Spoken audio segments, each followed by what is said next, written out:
Chapter 3. The anticipation was palpable in the crisp morning air as the students gathered in the grand hall for the official club selections. Rumors and speculations had been circulating for days, everyone wondering where they would be assigned. The selection criteria were strict, based not only on athletic performance, but also on personal values and the ability to embody the spirit of each club. Léon, Paul, and Élodie stood side by side. Albert Dubois stepped onto the stage, and a respectful silence settled over the crowd. My dear students, today is a decisive day in your journey. You will be assigned to the clubs that best match your talents and values. Remember, these clubs are not just sports teams, but families that will help you grow and thrive. Names were called one by one, and students ascended the stage to receive their assignments. Hearts pounded and hands trembled slightly. Léon Renarte, Dubois announced clearly. Football club. Léon felt a wave of relief and pride wash over him. He shook the director's hand before joining his new teammates, who welcomed him with warm smiles and friendly pats on the back. Élodie Granier, Dubois continued. Handball Union. Élodie beamed as she climbed the stage. She had worked hard to prove she deserved her place, and the recognition of her efforts was a moment of personal triumph. Her new teammates greeted her enthusiastically. Paul the Dojo. Paul walked onto the stage, his usual calm slightly disrupted by emotion. Sensei Nakamura nodded approvingly, and Paul joined his fellow judokas, ready to continue his journey of self-mastery and strength.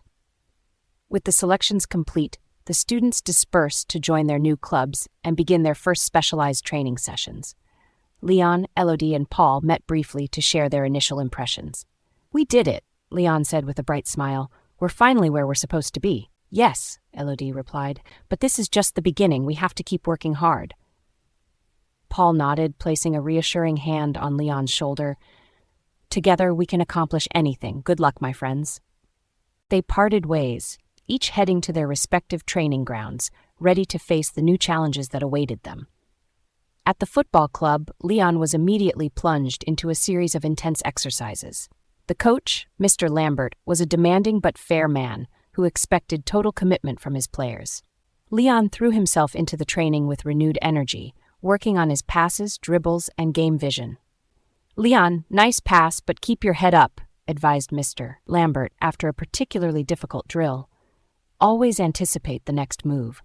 Léon nodded, wiping the sweat from his brow. He knew that to meet expectations, he had to give his best at every moment and, above all, listen to and apply his coach's advice. Élodie, meanwhile, found in the union an environment that pushed her limits. The training sessions were rigorous, focused on collective strategy. Madame Moreau, her coach, designed exercises as games, making the sessions more enjoyable and strengthening the bonds between the players. She also had a unique way of always praising the entire team, rather than a single player when a goal or a good play occurred. Well done, team! Excellent shot! Exclaimed Madame Moreau as Élodie scored a fantastic goal. Keep it up. Élodie knew she was far from the strongest on the team, but Madame Moreau's encouragement made her feel like she was improving with each session. At the dojo, Paul continued his training under the watchful eye of Sensei Nakamura. Every movement was practiced to perfection, every lesson an opportunity for personal growth. The discipline and concentration required were immense, but Paul thrived in this environment. Patience and perseverance are the keys, Paul, Sensei Nakamura reminded him. Mastery does not come quickly, but each day you get closer to your goal. Paul found deep satisfaction in every progress, feeling a growing inner peace as he mastered new techniques. In the evening, Léon, Élodie, and Paul often gathered to share their days. These moments of sharing were precious, each bringing their experiences and advice to the others. Their friendship grew stronger, woven by their common challenges and individual successes. So how was your training today? Léon asked one evening, sitting in the common room with his friends.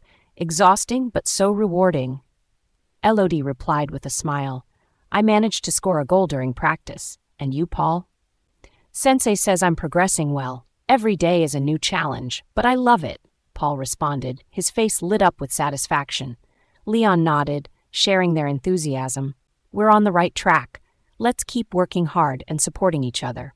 As they prepared for bed, a comforting thought accompanied them. They were finally on the path that would lead them to fulfill their dreams. The first days of intensive training were behind them, but for Élodie, each session with the Union was a constant reminder of the prejudices she had to overcome. The whispers and skeptical looks from the other students constantly reminded her that in a male-dominated world, a girl had to work twice as hard to prove her worth. One morning, as she entered the gym, Élodie overheard a conversation between two teammates. "Do you think she'll hold up?" one of them asked, glancing in her direction. "I doubt it," replied Justin, a friend of Damien Malesherbes. "Girls aren't made for this kind of pressure."